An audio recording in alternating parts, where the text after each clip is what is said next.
आपका मुंह अरावली जैसे पर्वत पर मुंह बंद हो जाता है, जहां पे हजारों की संख्या में पेड़ कटेगा। आपका मुंह बंद पीरपैंती अडानी प्लांट में बंद हो जाता है, जहां पे लाखों की संख्या में पेड़ कटेगा। आपका हसदेव में मुंह बंद हो जाता है, जहां पे करोड़ों की संख्या में पेड़ कटने वाला है। डीएफओ साहब, ये बता दीजिए कि वहां से मोटा पेड़ गया कहाँ?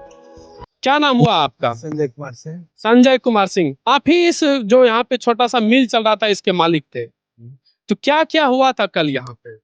कल यहाँ मुंगेर से असिस्टेंट जिला वन पदाधिकारी मुंगेर और एएसपी तारापुर संकेत कुमार द्वारा और खड़गपुर वन क्षेत्र के फॉरेस्टर साहब के द्वारा यहाँ जांच पड़ताल किया गया, जिसमें कि हमारा 18 इंची का छोटा मशीन था, जिसको कि पूर्व उप मुख्यमंत्री सुशील कुमार मोदी जी द्वारा उसको चलाने का आदेश दिया गया था। उसका किसी प्रकार का कोई रजिस्ट्रेशन नहीं होता था, वह काष्ठ उद्योग के लिए फ्री था, उसी के अनुसार चलता था।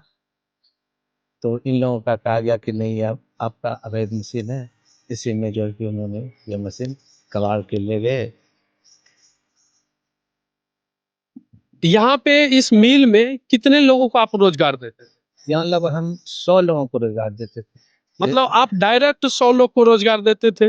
अब हम बताते हैं, इनडायरेक्ट उससे 200 से अधिक लोगों को रोजगार मिलता था।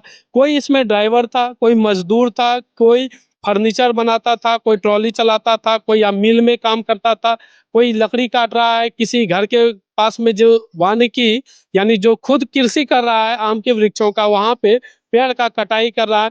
तो इस प्रकार से 200 से अधिक लोगों को रोजगार मिलता था। कोई फर्नीचर बना रहा है, कोई बेच रहा है। तो इन सब लोगों के रोजगार पर प्रभाव पड़ेगा। इसके बारे में क्या कहना चाहते हैं? प्रभाव तो काफी हो गया, लोगों के रोजी रोटी पर आफत आ गई।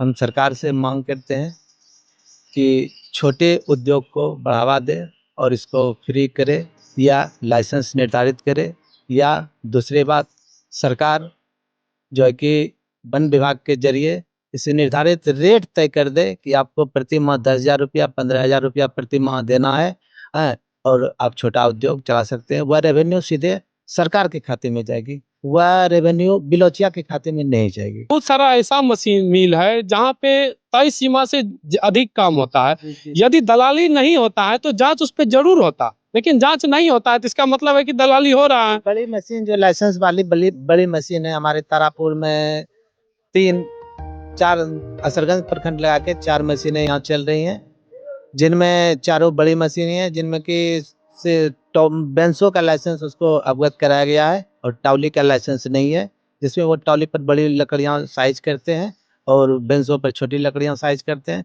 और तय समय तय के मतलब निर्धारित तय मानक के अनुसार वह ज़्यादा लकड़ी काटते हैं। जैसे 250-300 फुट लकड़ी वह 12 घंटा 18 घंटा में काटता है।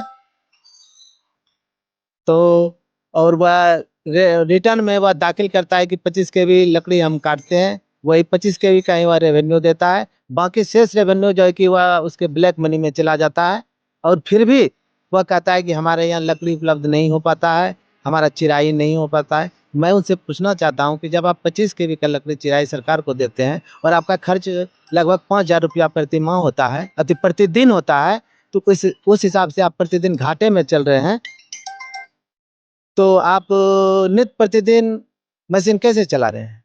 जब आप प्रतिदिन आप घाटे में चल रहे हैं, फिर भी आप प्रतिदिन मशीन चला रहे हैं। आप ये बताइए कि आपको मिल चलाने में प्रतिदिन कितना खर्च आता था?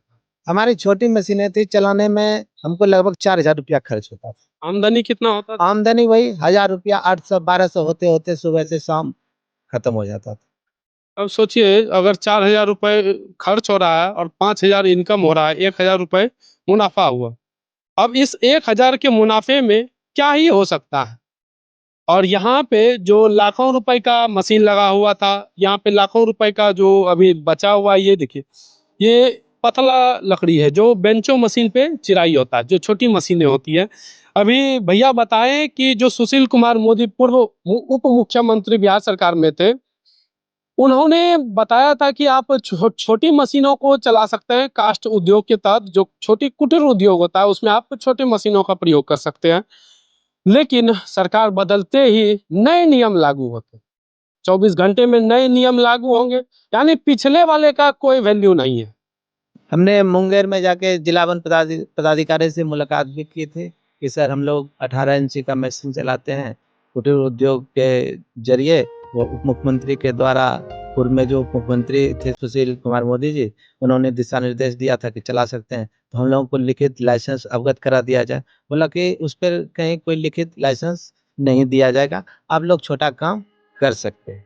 तो उसी के अनुसार चलाया जा रहा था, लेकिन सरकार बदलते ही जो है कि हम लोगों के ऊपर गाज गिरना शुरू हो गया। हम लोग किसी वन का लकड़ी नहीं लाते हैं। यहाँ सब सारे किसान रैयत जो अपना खेती करके उपजाते हैं, अपने बच्चे के शादी के लिए, बच्चियां के शादी के लिए, अपने माँ बाप के श्राद्ध हेतु वह वृक्ष जो काट के लाते हैं, वही चिरवाते हैं और वही पुनः उसको बेचकर अपना जीवन यापन हेतु दिनचर्या में उसको लगाते थे। वही हम लोग काम करते थे। वन का हमारे यहाँ लकड़ी नहीं आता है। अगर वन का आता है तो आपका उसके लिए वन कर्मी नियुक्त है। आप उस पर कड़ी कार्रवाई कीजिए कि आखिर वन से लकड़ी क्यों निकल रहा है, आप उसके ऊपर कार्रवाई करें, ना कि किसान के रैयत द्वारा उपजाऊ लकड़ी के ऊपर आप बंदिश लगाएं। हमारा सरकार से यही कहना है। मुंगेर जिला में बहुत बड़ा एरिया पड़ता है, खड़गपुर वन क्षेत्र में आता है, पहाड़ भी है। उसमें 100% अगर पेड़ है तो 20% ही मोटा पेड़ है और जो 80% है वो पतला पेड़ है।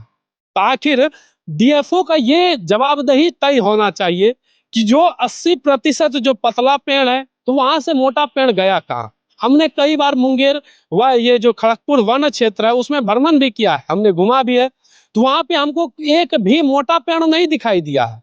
तो डीएफओ साहब ये बता दीजिए कि वहां से मोटा पेड़ गया कहाँ। यह आरएफओ बता दीजिए, जो खड़गपुर के रेंजर ऑफिसर हैं वो बता दीजिए कि ये खड़गपुर जंगल से मोटा पेड़ गया कहाँ। आप तो छोटे छोटे जो कुल्हाड़ी से लकड़ी काटता है उस पे कार्रवाई करते हैं, लेकिन वैसे अधिकारी पर कभी कार्रवाई नहीं होगा जो दलाली या कमीशन के चक्कर में जंगल को कटवा देता है। आपका मुंह अरावली जैसे पर्वत पर मुंह बंद हो जाता है जहां पे हजारों की संख्या में पेड़ कटेगा। आपका मुंह बंद पीरपैंती अडानी प्लांट में बंद हो जाता है जहां पे लाखों की संख्या में पेड़ कटेगा। आपका हसदेव में मुंह बंद हो जाता है जहां पे करोड़ों की संख्या में पेड़ कटने वाला है। क्यों अधिकारी आपका मुंह बंद हो जाता है, क्यों डीएफओ साहब आपका मुंह बंद हो जाता है। भले ही वो आपके क्षेत्र में नहीं आता है लेकिन कोई ना कोई तो भागलपुर का डीएफओ होगा जो जिनके अंदर में पीरपैंती आता होगा, कोई ना कोई तो जो राजस्थान के अरावली में है उनके अंदर में आता होगा, कोई ना कोई मध्य प्रदेश छत्तीसगढ़ के डीएफओ होंगे जिनके अंदर में हसदेव का जंगल आता होगा। उस समय आपका मुंह बंद हो जाता है क्योंकि उस समय मोटा कमीशन आपके ऊपर वाले को मिल जाता है। लेकिन आप उस समय आपका मुंह हाथ पैर दिमाग सब काम करने लगता है जब छोटे लोगों पर काम करने का हो, जब कार्रवाई करने का समय आता है। जो कुटीर उद्योग चलाता है जिससे लोग 200 400 500 रुपए कमाते हैं। अब आप ये बताइए, अगर ये लोग आपके खिलाफ मोर्चा खोल दे तो क्या करिएगा। उठा के जेल में बंद कर दीजिएगा। अगर यही लोग हथियार बनाना प्रारंभ कर दे तो आपका ही प्रशासन, मुंगेर जिला के प्रशासन इनको नक्सली घोषित कर देगा, आतंकवादी घोषित करने में कोई कसर नहीं छोड़ेगा। अवैध काम कर रहे हो ना भाई, ये भी अवैध था।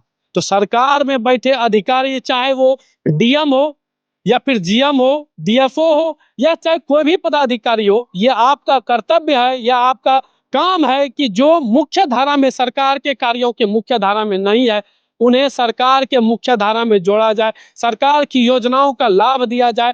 पीएम विश्वकर्मा योजना लाखों करोड़ों रुपए का बजट बना उसका, लेकिन कितने लोगों को रोजगार मिला, क्या आप बता सकते हैं। मुख्यमंत्री उद्यमी योजना किसी ऐसे लोग को दे दिया जाता है, इस किसी ऐसे लोग को उस योजना का लाभ दे दिया जाता है जो उसके काबिल ही नहीं है।